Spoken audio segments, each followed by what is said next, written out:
So I found Jodi, and I can't remember how I found her, but I did. And she came over, and she worked with us, and then she worked with Mikey, and then she worked with Mikey and me, and then she worked with Mikey, and she worked with us a lot, and we tried, and Mikey and I just never really, she would get on Mikey, and Mikey would just be like a regular horse. She'd lope him off. He was great. He wasn't pinning his ears. When I got on him, it was just a fight every time. It was just horrible. It was just, he was so aggressive to me, and I was so aggressive to him, and it just wasn't working out. The more aggressive I got with him, the more aggressive he got with me. He would not back down, and I would not back down, and one of us was going to be hurt, and most likely 99% of my brain said it was going to be me. I can say that Mikey was just happier after she worked with him. He and I didn't get along well, and I had gotten to the point where I was just, so it's a good thing I didn't have a gun, but anyway, we'll cut that part out. But anyway, she was really good with him, and then so she got him to the point where I didn't want to sell a horse that I wasn't comfortable selling. And she got him to the point where he was fine, and the person who bought him just loved him. So that worked out just great. And then I got another horse, which was Gracie, and Gracie had a couple of problems. One of them was rearing when we first started out. And Jodi worked with us a few times. I went over to her place to do a clinic once, and she showed me some things with Gracie, and Gracie just, she hasn't done anything really bad since we worked with Jodi. She showed me things to do beforehand, and helped me to bring my own confidence level up so that I felt better, because my confidence was shaken after Mikey.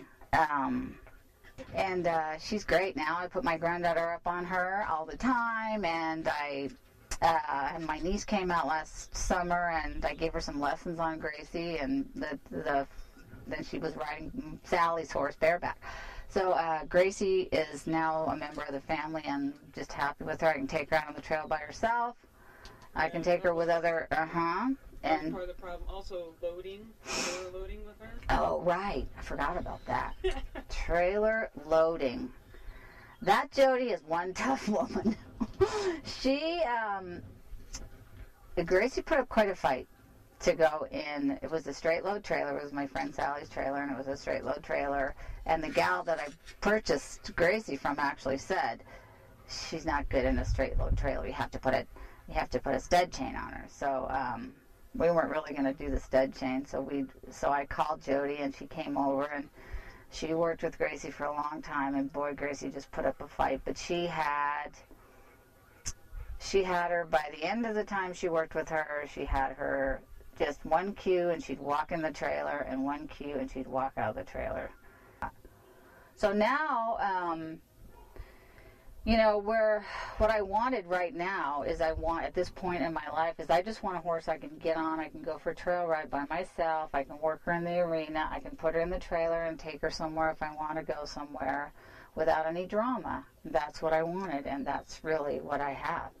And a lot of that is due to all the help that I got from Jodi. So when you do you started going out with Gracie on trail, you were able to use what you had learned through your, different lessons, and through the clinic, you were able to work her yourself through those issues and get her also, to where she is by applying what you had learned. Absolutely.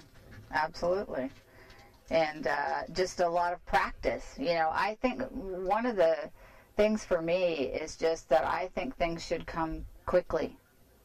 And one of the things that I've learned from working with Jodi is about the practicing, and not to get down on myself because it takes 100 times over and over and over again. I think it should be instant. But it's not.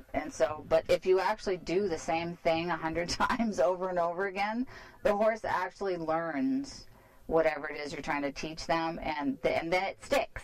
It's not just there for, that one day, and then the next time you get on, you got to do it all over again. And another thing that she taught me that has stayed with me is to focus on what I want to do. I would be focused on like what I'm asking her to do.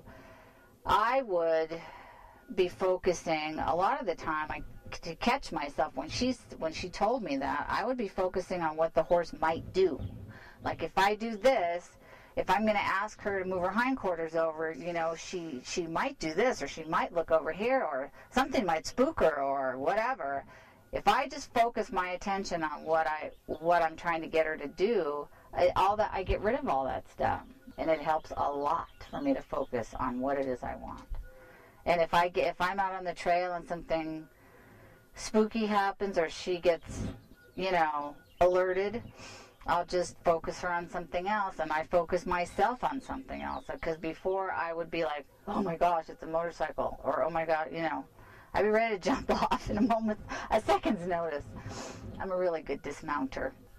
And I was just thinking, that horse, Rumor, is very sensitive. And with her, you can just really think about what you want her to do, and she absolutely gets it. And so that's another thing, thinking about what you want. Like, if I ask her to lope and she's loping, and then I ask her, and then I want her to trot, and I just kind of calm myself down. And those are things that I learned from Jodi that I don't even remember that I learned, but I did. And then just kind of think about what I want her to do, and she did it without me really, unconscious body movements and things like that, and just calming yourself down. So it's been a really good experience with her, and I email her, kind of bug her sometimes about, just with regular questions. Like, I feel like I can talk to her when I want to, and she's a really good resource for things like we were just talking about, allergies. And she won't tell you things. She won't tell you she knows something if she doesn't know. And another thing is, I feel safe when I'm having a lesson with her. I don't feel like she's pushing me beyond what I'm really maybe just a little bit, but that's what I want, but not too much. Not something that I'm uncomfortable with or I feel unsafe about. So I was just closing with thanking you for your time and appreciate it. Thank you. Are you telling me it didn't tape? I'm gonna shoot you.